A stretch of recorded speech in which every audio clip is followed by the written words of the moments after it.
بسم اللہ الرحمن الرحیم۔ اتحاد کا کیا مطلب ہے؟ اتحاد کا مطلب ہے ایک ہی قوم کا ایک ہی پلیٹ فارم پر جمع ہو جانا، ایک ہی قوم کی ایک سوچ ہو، ایک ہی فکر ہو تو اس کو اتحاد کہتے ہیں۔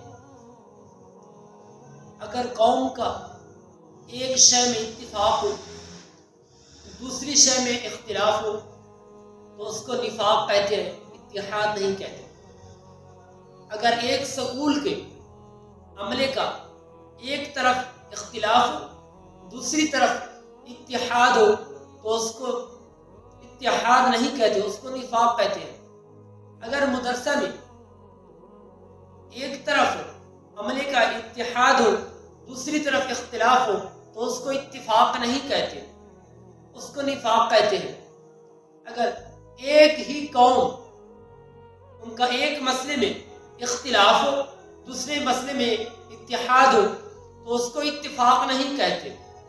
اگر ایک برادری ایک ہی قوم کا اتفاق اور اتحاد فقط اس وقت ہوگا جب ایک ہی قوم کی ایک ہی فکر ہوگی، ایک ہی نظر ہوگی، تو اس وقت قوم کا آپس میں اتفاق اور اتحاد ہوگا۔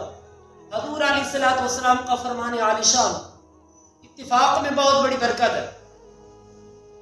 حضور علیہ السلام نے اپنے ایک ہاتھ کی انگلیوں کو دوسرے ہاتھ کی انگلیوں میں اس طریقے ڈال کر فرمایا، جس طریقے یہ انگلیاں مضبوط ہے، اگر اسی طرح اتفاق اور اتحاد کے ساتھ رہو گے تو تم بھی مضبوط اور قائم رہو گے۔